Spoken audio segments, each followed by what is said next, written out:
Hello, please. Hello.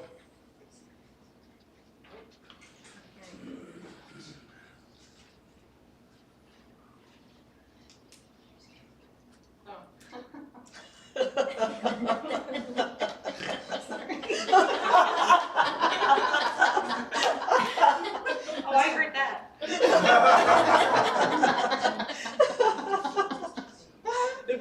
You weren't plugged in. It's not worth explaining. She snorted. Well, hello and welcome. Hi, my name is Kate, and hello to our in-person audience. We have a nice full room here at Life of Learning in Southern Oregon. Hello to Guy. Hello to our online audience. Glad you could join us. We had a nice day here today at the foundation, cleaning up on the grounds, had a great lunch, and now we're having our post-lunch discussion with Guy.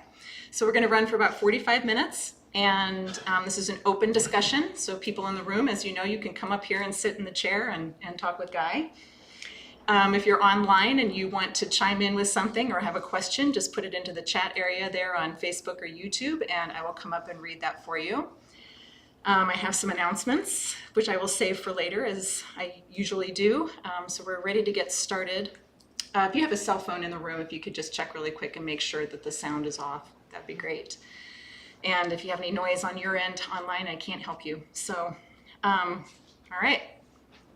I'm handing it over to you and whoever wants to come up and get us started.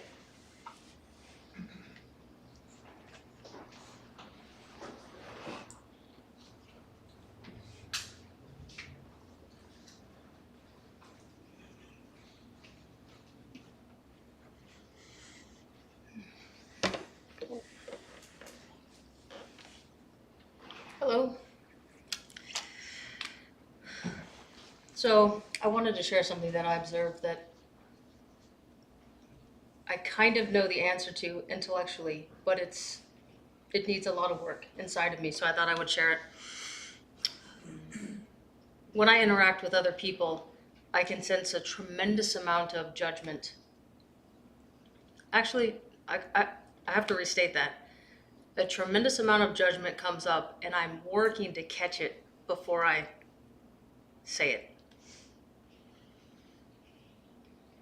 And it's disheartening because it just feels so mechanical and effortless for my mind to have an opinion and then want to declare it. And it feels like a relationship killer. It is. And I'm just starting to see it. I feel like I'm breaking ground, but I want to see it more. That would be good for everybody. Yeah. Sorry, everybody. I'm not kidding. I think she may actually mean it a little bit for the first time in 3,000 years. Look, it's really very deep, and yet it's very simple in a way. You don't have to be afraid of me. You're leaning back like I'm I'm listening. like I have a scalpel in my head, which I do, but it's not a physical one.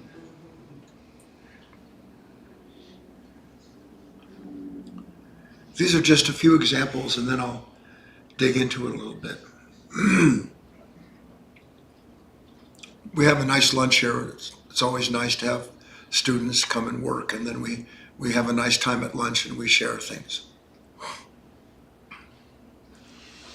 But you could learn so much if you weren't part of the world that you were always thinking about. You can't learn about the nature that meets everything through thought when you're always in thought yourself. It's impossible. You can't see anything other than what thought is giving you as the experience of that moment. That's all that's there for you. So I watched a few interactions here without using names. So don't everybody start, this is a problem already. I said that and I can feel people clenching. Yeah. Why is my first reaction when somebody asks me something some form of protection? If you watch yourself, you engage in a dialogue, somebody comes up to you or you want to ask somebody something, there's incredible tension there. My mind is thinking, why are you saying that? What's behind that? And all they did was say hello. All they did was ask a simple question about something. And the only thing this nature knows how to do, it's not you doing it. The only thing it knows how to do is it instantaneously retreats behind a kind of a veil. And behind that veil is all the associations connected to similar past experiences where someone asked you or suggested something, and instantaneously there is trying to figure out what the right answer is going to be to the question, instead of just answering the question simply. How many of you can see that? Another instance, I spoke of it this morning on Insight Timer.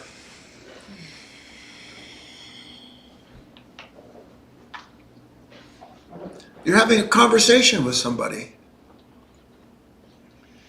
and you do what's natural for you, maybe fun, certainly innocent for the most part. We're going to say that ideally. And something that you say or manifest immediately brings out of that shadow world in that human being you're talking to a host of resistance to what they think you have done, because it reminds them of someone else. So it's instantaneous disengagement, instantaneous, no more possibility of even a simple conversation, because you have been seized by a form of comparison you don't see. And in that comparison, the fear of what you compared that moment to. So you're really fearing your own experience of a moment that your mind generated with no idea that you've done that. And you're done. It's done. Now, most people aren't aware of this in conversations with each other. But you could see, it's just,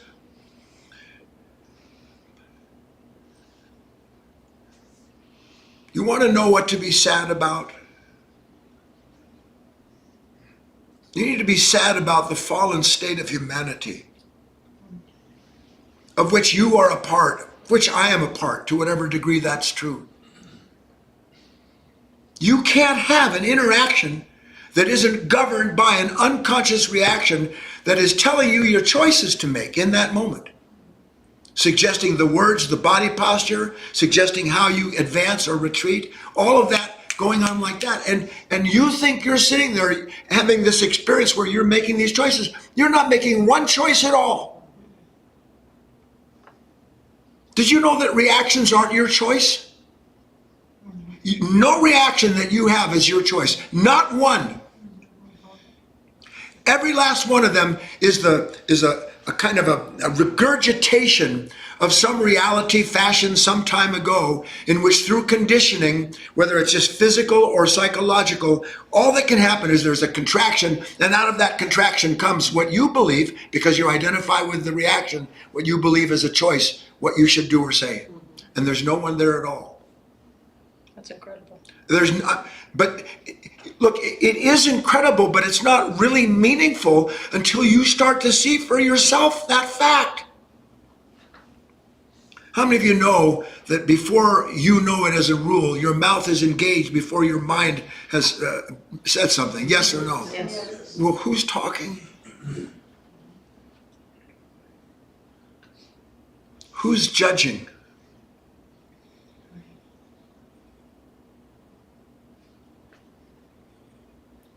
Now, the thing about this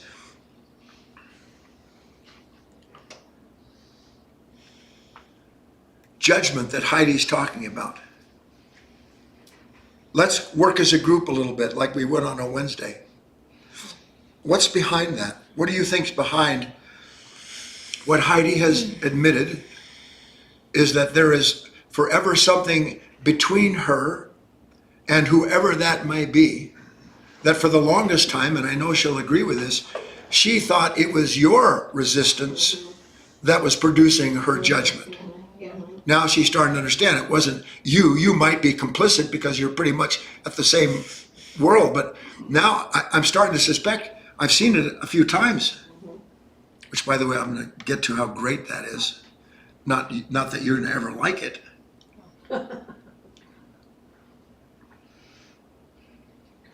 Why is my mind, and if I say these words, then I'll give you the answer. Why am I 24/7 in a protective mode?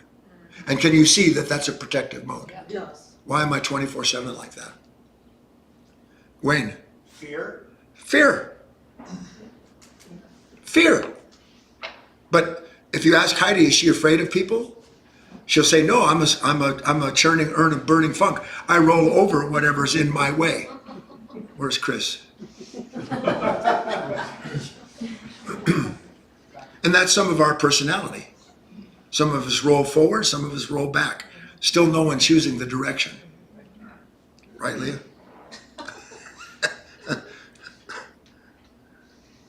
Fear. All right. So fear of what? Being hurt. Losing an image. Not fear of being hurt. Those are words. I don't want, how should I say this? I want to look at this so that it's practically, presently meaningful. Fear of what? I think it's fear of feeling the other person's pain or my own pain. No, it has nothing to do with the fear of feeling another person's pain. You can't stop that. You may not be aware of the relationship of the reciprocity of those vibrations. You can't stop that. It's always the same thing. With God as my witness, there's only one thing that a human being fears at that level. And it's that I don't know what to do with my own pain. Period. And because I don't know what to do with what comes up in me, I have to look at you as being responsible for the reaction. Right. That's what judgment is, isn't it? You're responsible for my experience. Right. No human being is responsible for your experience. Your experience is a relationship between two entities. And not one entity produces the experience. It's always the interaction of a certain body of energies, and everything about our life. Actually, this is what this morning's Insight Timer was about. Everything about our life is designed to let us be present enough to all of this movement so that we start recognizing, I didn't generate this movement, but a lot's moving. Well, I wonder what would happen if instead of identifying with this movement, instead of trying to defend myself, which I see as out of fear, and that's where Heidi has to start. Everybody has a starting place. She has to recognize that all the time I either deliberately avoid interaction or I figure out how to come into that interaction so I come out Heidi. Well, one day and maybe it's getting sooner than not, All of that has to go. Heidi's got to go. Heidi's got to go. Now, how's Heidi going to go? So let me get into this. I just made a note right before we started this. I was thinking about, well, in order to have a real life, I have to do what, according to Christian terms? Die to myself. Sacrifice. I have to lose my life Lord again. to find it. Christian, Western. Buddhist, there's no you to lose your life. Right. And they seem to the world to be different. But they're not different at all. One says you have to lose your life to find it, so now I'm going to try to figure out how to lose my life. And the other says there's no you to lose anything, and now you got to figure out what's holding on. So you have exactly the opposites in a level of consciousness that's constantly measuring itself and trying to figure out how to escape the pain of endlessly measuring itself. Because that's all it does. But this is the point. When the person can't talk to somebody without judging them, or you can't have an interaction without it reminding you of something, and then your choices and behavior, the whole personality takes on the experience of what you attend to. And if my attention goes to a pain from the past, what is my experience going to be? It's going to be pain. But it can't be that I'm doing that. It's got to be you doing that to me. And therefore, I know who to judge. Does anybody see a loop That's here? that same cycle, yeah. Yeah, the same cycle. So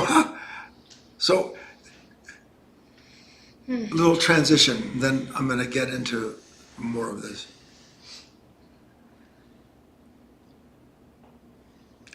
So this is a little deep.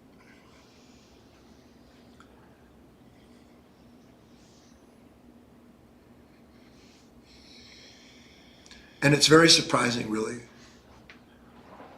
Do you know the only real problem that you have in life?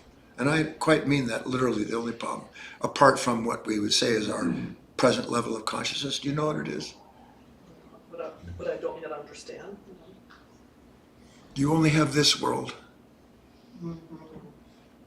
You only have this world. So that everything about what you see, talk about, plan for, hope to do, everything about your life is locked into the world that you see as being responsible for what you judge, or that you see as being the possibility of escaping the pain of always judging, which are just opposites. The whole of this work, of all true work, we talked about it. What is today, Saturday? Yeah.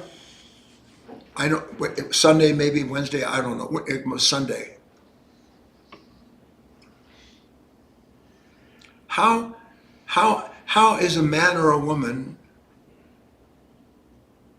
ever going to begin, and I use these words as carefully as I can, how can I begin to extricate myself from a nature that only knows itself through what it experiences moment to moment, when the only thing it can experience in the moment is its reaction to a world that it says is the problem, when that consciousness that's reacting has produced the problem it's reacting to. Do you see it? Yeah. How am I getting out? That's the question. I don't know. I'm describing it to you. I start to see, gee, sweet Jesus, oh my God. Start to see it. All I know how to do is judge myself for what I don't want to be and do, and all I know how to is judge you because I'm like that. That's all I have. Except that when I have that, I don't think to myself that's all I have, because it's all connected to the associations that promise when you become other than you are, I won't resist you the way I do. I won't judge you anymore. I won't wish I was someone else. I won't wish I didn't. I won't stop. I'll stop wishing I have to live like I do.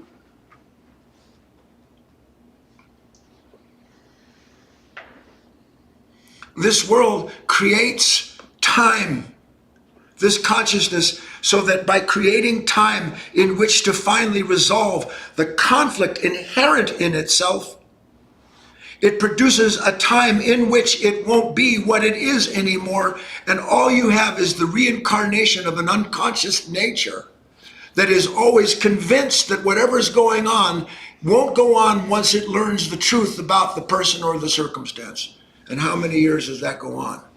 So let's just say, for grins now, I start to see something like that. Let's say I'm Heidi.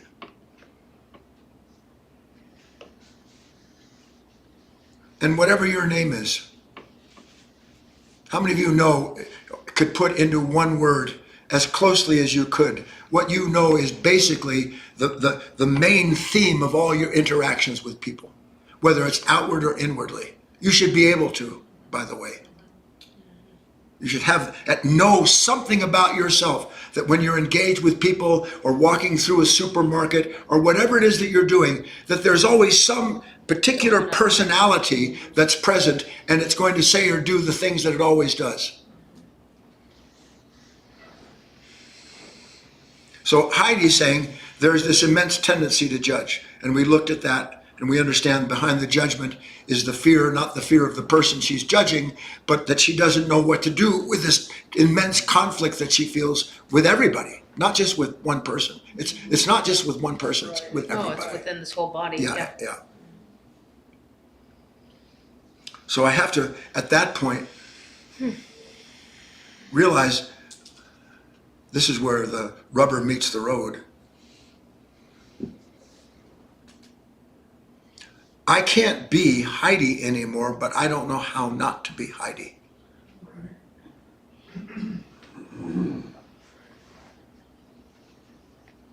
let's say your tendency is to be super type A, controlling, ambitious, or your tendency is always to back up and hope that nobody notices you. And it's a vacillation. Yeah.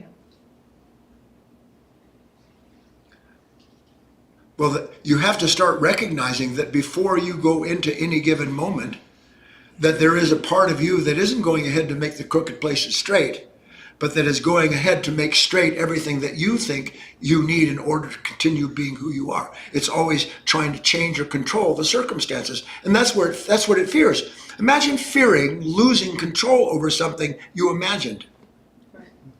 That's right. So much tension. That's what's happening. I know. But I don't think to myself, my fear is losing control over what I've imagined. Because I've imagined that I'm Superman, or that I'm Lois Lane, or that I've got $1 zillion, or that I will, or that my health suddenly is going to take this. I don't think to myself, I've imagined anything, but I'm suffering every single day from a nature that is identified with those images, and in the identification is struggling mightily to make sure nothing comes my way that interferes with it. And if it does, then I have to judge that to prove that what I've imagined isn't imagined at all. That's right. So I start to see, and again, this is everybody, this is you. I start to see, you know what? If I open my mouth as a rule, I'm in trouble. Yeah. As a rule. I'm not saying, why are Doug and Barbara tapping each other? Yeah, you. God, no, it's all right. As long as you love God, you have all the time in the world.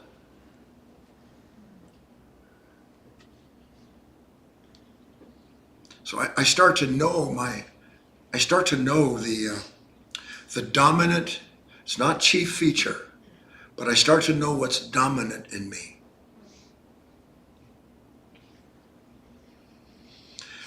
But more important than noticing what's dominant in me and judging myself for what I see, there's the recognition that if I'm not present to what is dominant in me, it's going to dominate me. Not just you. Yeah. If I'm not present to what's dominant in me, I'm the one first dominated, then I blame you for the pain of feeling that captivity. Now, this is, I'm unwinding, if you will, this psychological snake nest. But the fact of the matter is that if I can even begin to suspect that, then see, this is where the problem is. I can't have my life like I've always had it. And you want your life the way it's always been. You just want moments to come where you can change everything with a snap, or change someone else with a snap. There's no such thing. They don't call the work the party. That's right. Right? It's not called bingo, you won. It's called breakthrough, and it requires diligence. But then we get this idea, well, I've got to be diligent, and you see that they're so scary. Diligent people. Where's Dave?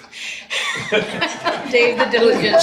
They're so locked up in making sure that everything, you know what a dampener on a fireplace is? If it's closed, does the fire go? No.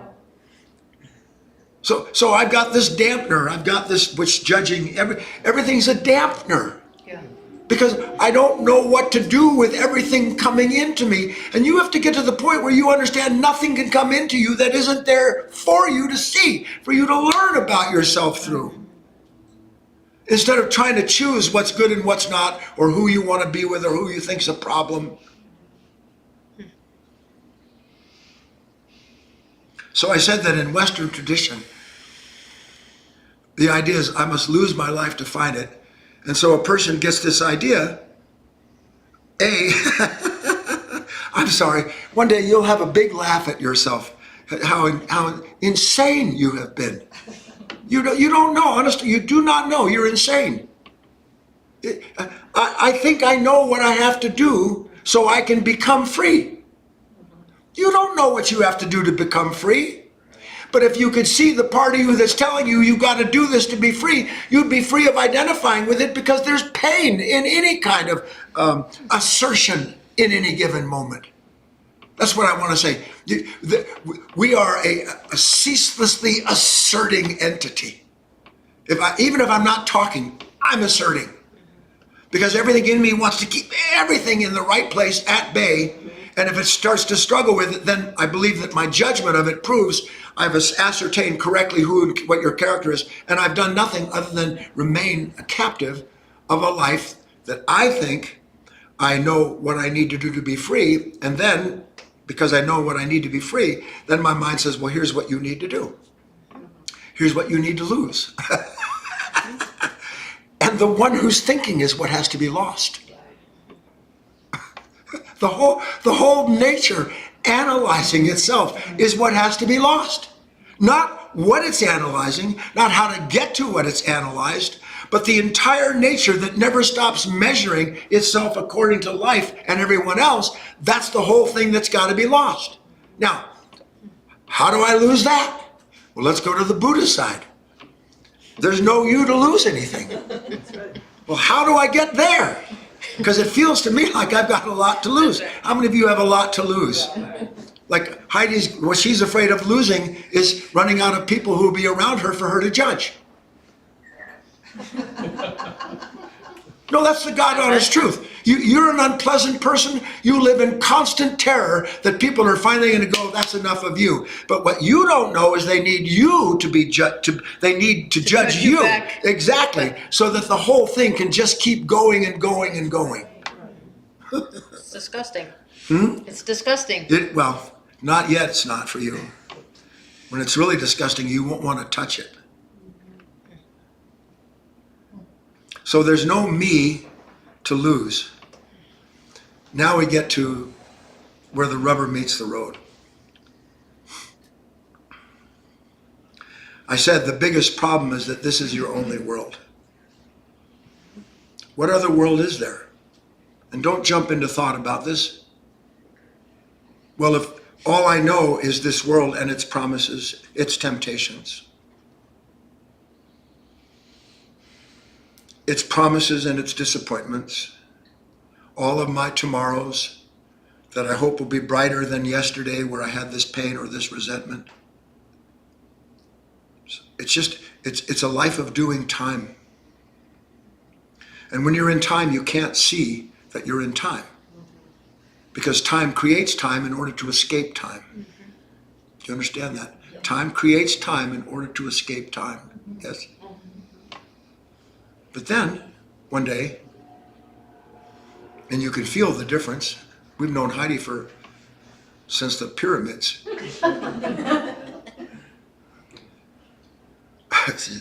Houston, we have a problem. I suspect there's a problem I didn't suspect at all. Now, how does Heidi, who is the progenitor of all painful judgment, how does she ever come to a place where she, for a split second, she starts to realize, you know what, maybe it's not everybody else that I think is the problem. So you vacillate back, well then and she has to do, so I'm the problem. No, right. Heidi's not the problem either.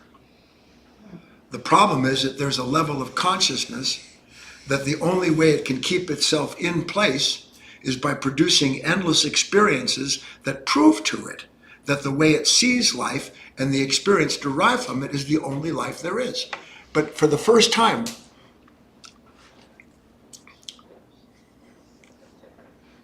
I want to bridge something.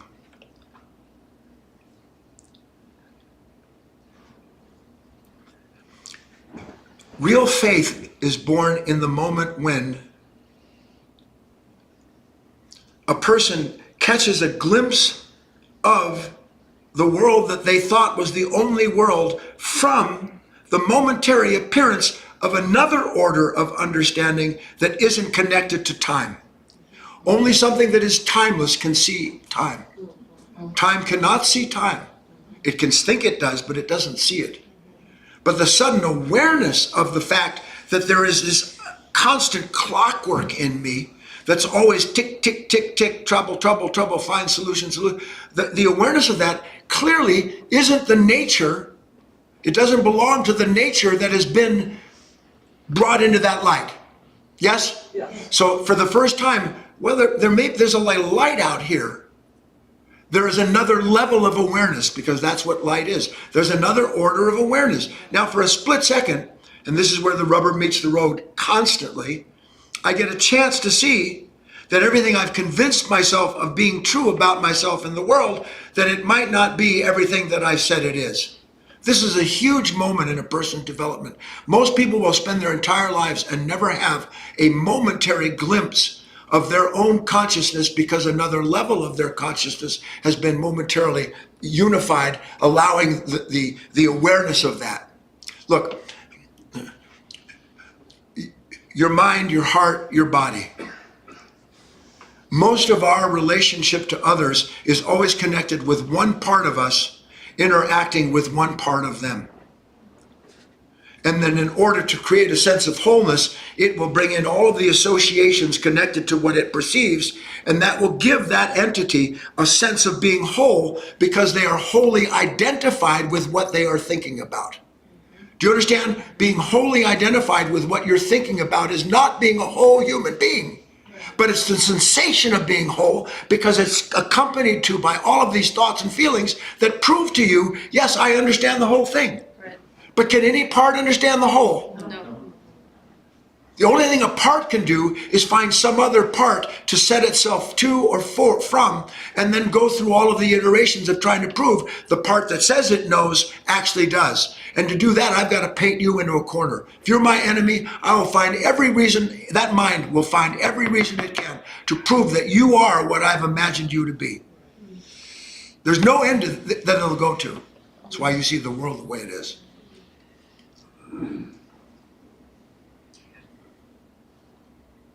And suddenly, for the first time, and God willing, not the last time, you get an inkling of just how absolutely unique a creature you are. Remember I said the biggest problem is for us is this is the only world? Can you think of any other creature that lives in more than one world at a time? Or is every creature, by its nature, relegated to the reality that that nature serves as an aspect of an extension of itself? That's all there is. That's a deer. A deer will never know that it's a deer. Mm-hmm. Tammy, God love her bitchy little soul, the matriarch on my property, Tammy, is the one who's given birth to all the other girls. She's become a real... Well, she's getting old. She's getting cranky. No, honest to God, she's becoming cranky. Plus, something wrong with her jaw, so I have to. It's just she's on her way out. Now, she doesn't know that the sense of herself on the way out isn't because of her daughter Tata. So she'll kick Tata's butt, believing that the reason that she feels the way she does is get rid of Tata, and then there's no problem. Now, there is preservation of the species and all of that in that relationship. But here's the main point. You, yet to be discovered, although some of you I know are starting to see this a little bit, you're not relegated to the level of this world. You're not relegated to what this consciousness has made from itself on this planet, because you are also part of what is seated in that consciousness that by its nature can begin to see what this consciousness is and does. The capacity to see my consciousness as it is and what it does doesn't belong to the consciousness that is doing what it does. It belongs to another order. Because that consciousness, Heidi's never going to change by herself. It's impossible. So if I actually understand, which is part of this dark night of the soul, it really is. We talked about it Wednesday night, didn't we, a little bit? Yes. That's part of the dark night of the soul. Oh my God. I can't change myself. My whole life, I took the idea of changing myself, mistaking it for who I'll be tomorrow when I get to, where's Eric? What's the island we're going to? To some far, Rarotonga. Yeah. That was a movie, wasn't it? You didn't say we. Yeah. But you understand? I always have an out. Right. That's right. I'll quit. I'll be I different. always have an out, and the out I have is always in the world that I'm trying to get out of, Yeah. which is this consciousness. That's good. And that's the last thing this consciousness wants to see. Now, why would that be the last thing this consciousness wants to see? Because it has no future. Exposed, yeah. It is the end of it. It's the end. This is the end. It's the end. Now, it can't deal with the end because all it knows is the continuation of itself in time. That's all it knows. It can't even dream of an end. But now, instead of living the dream that always has a future, it starts to see, as I am, I have no future. And what happens to you, and I don't know who was it asked about the dark night of the soul, what happens when I start to see that I have no future? I can't imagine my way out. I can spend my time trying to do so, but I can't imagine my way out. What happens to that nature? Does it go, this is great? No. What does it do? It becomes more active. Tries to- Well, for a long time, it becomes more active because it's called panic. But eventually, it has to start losing itself. Yeah. But the only way it can lose itself is because it has seen something about itself new in a world that it has never entered into. So there's a shift, a real exchange that takes place. Then you start to understand, blessed are the poor in spirit. Look, why are the blessed who are poor in spirit? What is their blessing? You have to understand the whole context of the Beatitudes, but by and large, blessed are the poor in spirit because they're beginning to see, according to the Buddhist thing, there's no you to lose. What am I going to lose if I'm an angry, irritated, ambitious, greedy pig of a human being? What am I going to lose? Nothing of value. Boy, you got awfully quiet. I'll tell you what I've got to lose. I got nothing to lose. But if I have nothing to lose, I have nothing to fear anymore.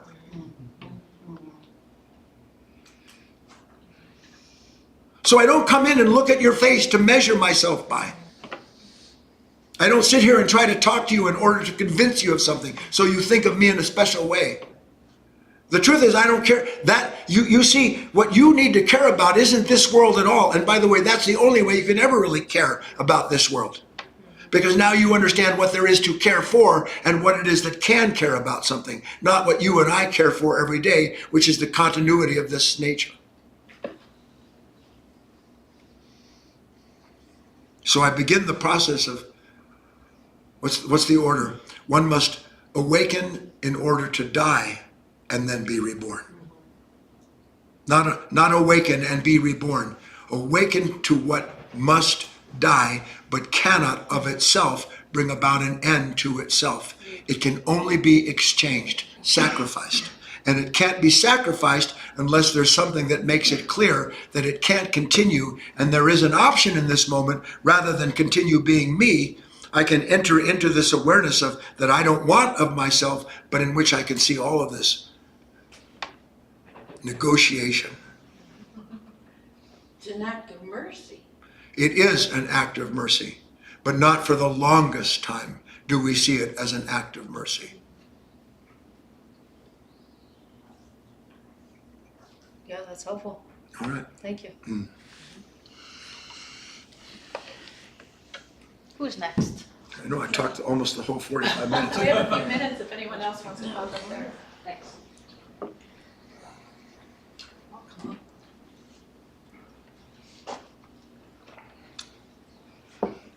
I've never sat next to a man in a skirt. Oh, maybe you have to show. Fiona might. I'll have you know it's not a skirt. It's a kilt.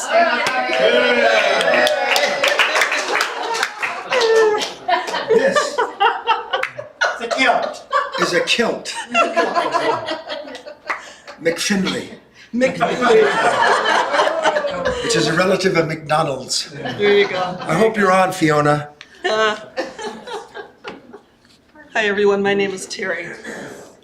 So today's Insight Timer talk sparked something in the talk that you said on Sunday. It just brought something up I thought I'd mention. So It was when you were reading the key lesson, the second key lesson This morning, this morning, and what it was all forms of seeking what is true. Every timeless love story begins with being the central character being drawn to that which calls to be completed in the one who is called to that relationship. yep, And on Sunday's talk, I think it was toward the beginning of the talk, you spoke of animals in a zoo. And you said what happens to these animals when they're not allowed to roam free and explore through that when environment. conditions won't allow them to fulfill their natural purpose. There's violence. And so when I was listening to that, I was thinking about this lower consciousness and how the violence that really underlies all of it, Yeah. right? And I was thinking about how each and every one of us are, I mean, look how many people, quote unquote, these instruments there are in this world, right? 7 billion, whatever. Everyone being drawn to something. And then all of that being suppressed by way of identification, right? And that's the violence. Identification really, The violence comes out of unmitigated, unseen conflict. unmitigated, Unmitigated, unseen conflict. conflict. Let's go back to Heidi. Okay. What happens when at a certain point you judge and you judge and you judge and nothing changes? Eventually, out of all that judgment, doesn't judgment lead to violence if my judgment doesn't change what I'm judging? Yes. Doesn't it? Yes. Look, all of these thoughts, they're kind of like, in one respect, like if you had a crossword puzzle the size of Texas, and each crossword piece was the size of a 1/4 inch, and it was pretty much all the same color, it'd be a monstrous task, wouldn't it? Yeah. That's what you have to see. Your mind is trying to put together a puzzle. But the puzzle it's trying to put together is who am I, what am I going to do with my life, and this pain. And when you finally see that the mind creates the puzzle, literally to complete itself, you stop making a puzzle out of things. You just do. Tomorrow has no meaning. Look, outside of practical stuff, tomorrow has no meaning at all. I'm telling you, there is no tomorrow. But to me, tomorrow is pretty important, because that's when Charlie is going to finally wear a kilt with me.